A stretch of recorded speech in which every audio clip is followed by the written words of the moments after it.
जी अस्सलाम वालेकुम। Rahman legal consultant में हम आपको वेलकम करते हैं। आज हम आपको मेडिकल जूरिस्प्रूडेंस का नहायत अहम टॉपिक बताने जा रहे हैं, जो कि civil cases as well as criminal cases में भी नहायत अहमियत का हामिल है। आज हम आपको डीएनए टेस्ट के मुतालिक बताने जा रहे हैं। सबसे पहले डीएनए के मुतालिक आपको मैं ये बताऊंगा कि DNA is the abbreviation of the deoxyribonucleic acid. DNA मुख्तलिफ क्रोमोसोम पर मुश्तमिल होता है और ये मुख्तलिफ सेल्स में मुश्तमिल होता है। इसमें मुख्तलिफ ब्लड सेल्स होते हैं एक्सेप्ट सवाए रेड ब्लड सेल्स के। रेड ब्लड सेल्स के मुख्तलिफ सेल्स होते हैं। ये एक जेनेटिक कोड पर मुश्तमिल होता है। ये it can be said that DNA is like barcode और ब्लूप्रिंट लाइफ। इसके साथ में आपको ये बताना चाहूँगा कि डीएनए एक जेनेटिक कोड पर मुश्तमिल होता है, जिससे हम आइडेंटिफिकेशन करते हैं। इसकी आइडेंटिफिकेशन करते हैं पर्सन्स, लोगों की आइडेंटिफिकेशन करते हैं कि एक शख्स दूसरे शख्स से किस तरह मुख्तलिफ है। It is only due to the identification of genetic code और it is only due to the testing method of DNA. ये सिर्फ डीएनए टेस्ट के जरिए किया जा सकता है। डीएनए टेस्ट इसलिए नहायत अहमियत का हामिल है कि डीएनए टेस्ट के जरिए हम ये पता करते हैं कि एक शख्स दूसरे शख्स से किस तरह मुख्तलिफ है, क्योंकि ये मुख्तलिफ इस तरह से होते हैं। किसी का रंग दूसरे से मुख्तलिफ होता है, किसी की आंखें दूसरे से मुख्तलिफ होती हैं, किसी की शक्ल दूसरे से मुख्तलिफ होती है। इसके साथ साथ आंखों का कलर मुख्तलिफ होता है। तो it's only due to the DNA test that we can identify a person which can be different from another person।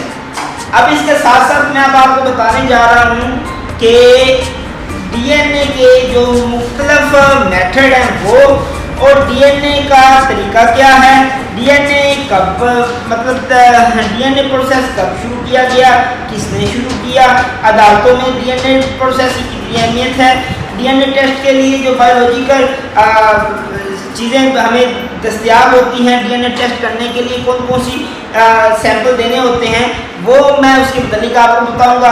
और कौन कौन से पाकिस्तान में सेंटर मौजूद हैं, कौन कौन सी ऐसी अथॉरिटीज़, कौन कौन सी ऐसी एजेंसीज मौजूद हैं जो डीएनए टेस्ट कर रही हैं, इसके मुतालिक बताऊंगा।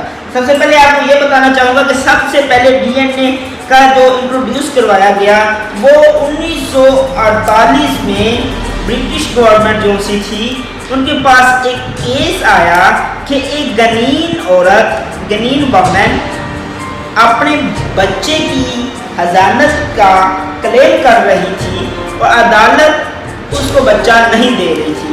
तब उस वक्त सर एलिक जॉन जेफरे ने डीएनए टेस्ट किया और इस नतीजे में पहुंचा कि ये माँ जो सी है इस बच्चे की वालदा है, लिहाजा इस बच्चे को माँ के हवाले कर दिया जाए। इसके साथ साथ मैं अब आपको ये बताना चाह रहा हूँ कि डीएनए टेस्ट जो सा है वो किस तरह किया जाता है। डीएनए टेस्ट में डीएनए को मुख्तलिफ हिस्सों में तकसीम किया जाता है, उन हिस्सों का मुशाहिदा किया जाता है और मुशाहिदा करने के बाद आइडेंटिफिकेशन की जाती है। अब मैं आपको डीएनए टेस्ट मेथड के मुताबिक बताऊंगा कि डीएनए टेस्ट मेथड क्या है।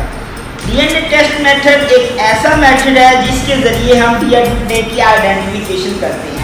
टोटल मेडिकल जूरिस्प्रूडेंस के मुताबिक मेरे नज़दीक मैं समझता हूँ 5 मेथड हैं, वो मैं अब आपके साथ शेयर करने जा रहा हूँ। सबसे पहला method RLFP which is the abbreviation of restriction length which is the abbreviation of RFLP, which is the abbreviation of restriction, fragment, length, polymorphism। ये एक कॉम्प्लिकेटेड प्रोसेस है और इसमें 7 इनफरादी मरहल से गुजरकर इस नतीजे में पहुंचा जाता है कि डीएनए की आइडेंटिफिकेशन कर ली जाती है, डीएनए प्रोसेस कंप्लीट कर लिया जाता है। उसके बाद जो अगला मेथड है वो है PCR method. PCR method is the abbreviation of polymerized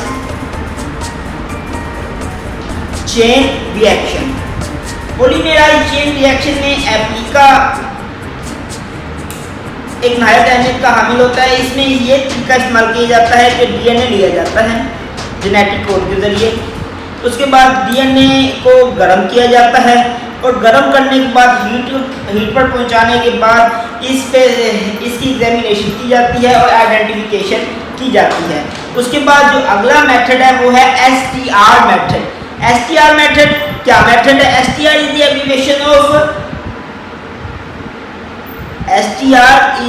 abbreviation of short tandem repeat method. Short tandem repeat method भी पीसीआर मेथड जो मैंने आपको पिछला बताया है इसके साथ मिलता जुलता है, लेकिन there is a slight difference between both of them. उसके बाद जो अगला मेथड है वो है mtDNA. MtDNA is the abbreviation of mitochondrial DNA. Mitochondrial DNA से मुराद एक ऐसा तरीका जिसके ज़रिए हम डीएनए का आइडेंटिफिकेशन करते हैं, और इसमें दो पॉइंट नहायत अहमियत के हामिल हैं। इसमें पहला पॉइंट है कोडिंग रीजन और दूसरा जो पॉइंट है वो है कंट्रोलिंग रीजन। कोडिंग रीजन में ये होता है कि इसमें रेगुलेशन होती है प्रोडक्शन ऑफ बायोलॉजिकल मॉलिक्यूल्स, और जो कंट्रोलिंग रीजन है उसमें रेगुलेशन होती है production of mtDNA molecules itself. उसके बाद जो अगला मेथड है वो है nDNA. NDNA is a abbreviation of nuclear DNA या nuclear deoxyribonucleic acid test method. तो इसमें भी इसी प्रोसेस इसमें भी ये जो मेथड है इस मेथड के ज़रिए भी ये आइडेंटिफिकेशन की जाती है जेनेटिक कोड की, लोगों की, ठीक है। उसके बाद मैं आपको बताने जा रहा हूँ सबसे अहम चीज़ कि डीएनए जो सा है वो अदालतों में किस तरह अहमियत का हामिल है। DNA is of the great important as well as criminal courts as well as civil courts. इस तरह कि क्रिमिनल केसेस जैसा कि असाल्ट हो गया, रॉबरी हो गया, मर्डर हो गया, रेप केसेस हो गए, और एज वेल एज ऐसे केसेस जिसमें identification of the destroyed body continue. तो इन तमाम केसेस में डीएनए एक नहायत अहमियत का हामिल है। एक सुप्रीम कोर्ट की आपके साथ जजमेंट भी शेयर करना चाहूँगा कि सुप्रीम कोर्ट ने भी डीएनए को एक अहमियत दी है कि डीएनए टेस्ट केसेस में नहायत अहमियत का हामिल है। सुप्रीम कोर्ट की जजमेंट है LCMR 2013 पेज 203। तो ये जजमेंट भी आपके साथ मैंने शेयर करना चाहा तो कर दी। तो इसके साथ साथ मैं आपको बताऊंगा कि क्रिमिनल केसेस में किस तरह डीएनए एक अहमियत का हामिल होता है। सपोज अगर कोई रेप केस है तो उसमें जो एक्यूज पर्सन है, जो अलेज पर्सन है, उसकी आइडेंटिफिकेशन डीएनए के ज़रिए की जा सकती है। हमारे यहाँ डीएनए के लिए डीएनए बैंक तो मौजूद नहीं है, लेकिन foreign country there are also available DNA bank.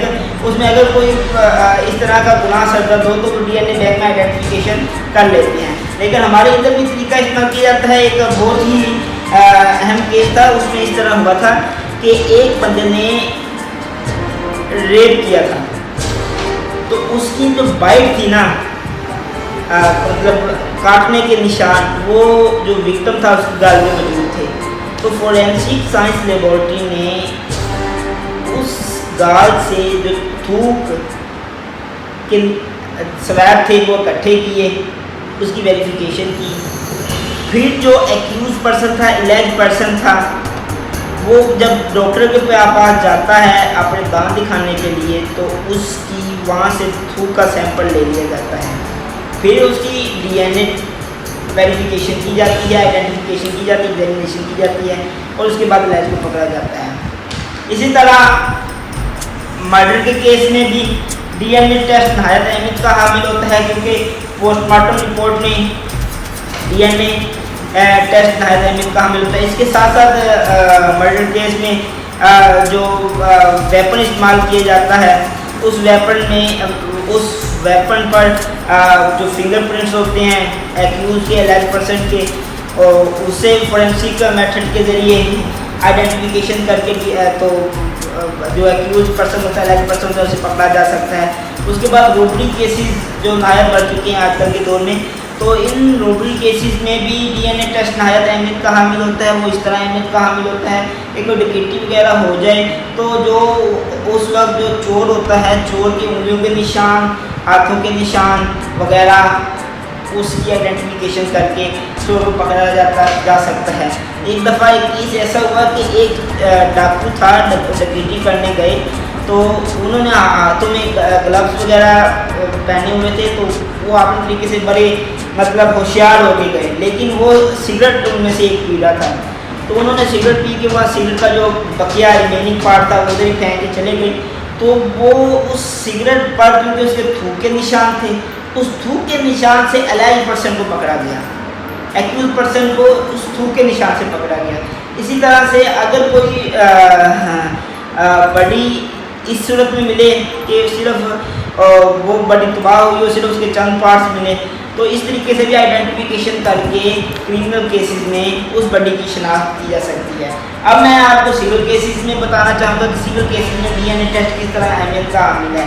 Civil cases में पैटर्नल एंड मैटरनल रिलेशन की इस्टेब्लिशमेंट के आइडेंटिफिकेशन के लिए ये जो सा है डीएनए टेस्ट बहुत अहमियत का हामिल है, क्योंकि अगर कोई भी केस हो बच्चों का या वालिदैन का, तो उसमें ये क्लेम किया गया हो कि ये जो वालिदैन हैं इनसे ये औलाद है या औलाद जो है फलां वालिदैन से है, तो इन केसेस में डीएनए टेस्ट नहायत अहमियत का हामिल होता है। उसके बाद establishment of immigration of blood, तो इमिग्रेशन ऑफ ब्लड के केसेस में भी जो वर्सा होते हैं, जो वारिस होते हैं, उनका भी ये जो है डीएनए टेस्ट करके ये इस्टेब्लिश किया जाता है कि आया कि ये वारिस हैं कि नहीं। उसके साथ साथ अगर कोई मास डिजास्टर केस हो तो उस सूरत में भी जो बॉडी की आइडेंटिफिकेशन होती है वो डीएनए टेस्ट के ज़रिए ही मैं समझता हूँ की जाती है। और उसके साथ साथ मैं आपको बताना चाहूँगा कि बहुत से ऐसे केसेस होते हैं जिसमें स्वैपिंग ऑफ चाइल्ड हो जाती है, मतलब हॉस्पिटल में बच्चों की अदला बदली हो जाती है, तो इस सूरत में भी डीएनए टेस्ट नहायत अहमियत का हामिल होता है। डीएनए टेस्ट करके बच्चों के मुताबिक पता कर दिया जाता है कि ये फलां बच्चा किसका था। अब उसके साथ साथ मैं अब आपको बताने जा रहा हूँ कि कौन से ऐसे बायोलॉजिकल सैंपल्स जो से हम देते हैं फॉर आइडेंटिफिकेशन ऑफ डीएनए, वो कौन कौन से हैं। सबसे पहले तो मैं बताना चाहूँगा कि बाल, सर के बाल, और मेडिकल जूरिस्प्रूडेंस जो मुझे मालूम है, जो मैं समझता हूँ कि मेडिकल जूरिस्प्रूडेंस ये कहती है कि सर के बाल जल्द समेत देने चाहिए। उसके बाद स्पर्म, उसके बाद ब्लड, उसके बाद ये जो नाखून होते हैं उंगलियों के, ये डीएनए टेस्ट के लिए नहायत अहमियत के हामिल होते हैं। उसके बाद थूक, उसके बाद बॉडी के मुख्तलिफ टिश्यू जो से होते हैं। उसके बाद मैं समझता हूँ कि हड्डियाँ वगैरह भी डीएनए टेस्ट के लिए नहायत अहमियत की हामिल होती हैं। उसके बाद पोस्टमार्टम जो सी रिपोर्ट वगैरह होती है वो नहायत डीएनए टेस्ट में अहमियत की हामिल होती है। और अदालतों के मुतालिक मैं आपको बता चुका हूँ कि सिविल केसेस और क्रिमिनल कोर्ट्स और सिविल कोर्ट्स में डीएनए टेस्ट अहमियत का हामिल होता है। उसके साथ साथ जब अदालतों के जज होते हैं उसके पास डिस्क्रिशन पावर भी होती हैं, स्वाबदीद एख्तियारात भी होते हैं कि उसको भी इस्तेमाल कर सकते हैं कि किसी केस में वो अपना भी डीएनए टेस्ट अगर उन्हें प्रॉपर इंफॉर्मेशन प्रोवाइड ना कर रही हो तो अपनी डिस्क्रिशन पावर भी यूज़ कर सकते हैं। अब इसके साथ एट लास्ट में आपको ये बताना चाह रहा हूँ कि कौन कौन सी ऐसी एजेंसीज हैं, कौन कौन से ऐसे डिपार्टमेंट हैं, कौन कौन सी ऐसी अथॉरिटीज़ हैं जो पाकिस्तान में डीएनए टेस्ट के लिए नहायत अहमियत की हामिल हैं और जिससे डीएनए टेस्ट करवाया जा सकता है। सबसे पहले जो अथॉरिटी है वो है FESC,